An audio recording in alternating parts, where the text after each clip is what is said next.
Krásny deň, priatelia. Mám pre vás trochu netradične malý pozdrav z veľmi zaujímavého miesta.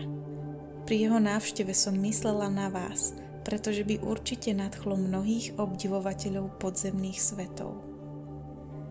V Rumunsku sa nachádza obrovská unikátna soľná jaskyňa menom Salina Turda, v ktorej môžeme mať pocit, ako by sme práve navštívili skutočnú podzemnú civilizáciu. Rozľahlé priestory v hlbinách pod povrchom sú tu zaujímavo dotvorené futuristickou architektúrou. Tu vidíme výťah, ktorý premáva medzi poschodiami. Dá sa tu prechádzať dlhými chodbami, aj rozľahlými sieňami a tento priestor niekdajšej solnej bane dnes slúži na zdravotné a zábavné účely. To, čo tu ľudia vytvorili, je naozaj úžasné. Obrovské priestory sú vybrúsené do pravidelného tvaru a na povrchoch stien vynikajú prírodné štruktúry.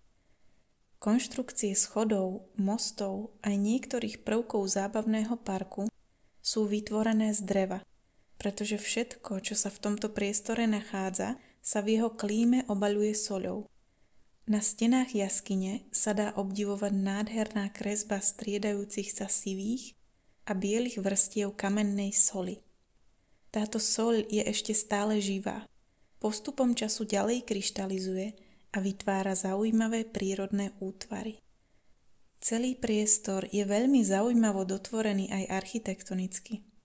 Sugestívne visiace svietidlá skutočne vytvárajú dojem, ako by sme sa ocitli v ríši nejakej vyspelej podzemnej civilizácie. V najnižšom dostupnom priestore jaskyne sa nachádza podzemné jazero, na ktorom sa ľudia môžu plaviť v malých loďkách.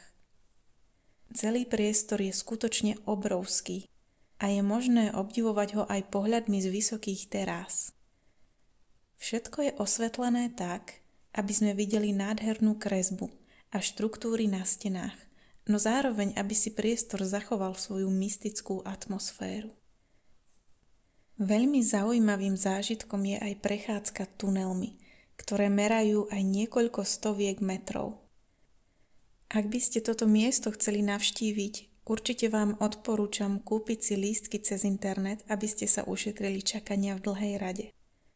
Verím, že ste si túto našu malú exkurziu užili, pretože práve na takýchto vzácnych miestach môže človek nechať plynúť svoju fantáziu a na chvíľu vstúpiť do sveta z našich mysterióznych príbehov. Teším sa na vás pri ďalšom z našich rozprávaní.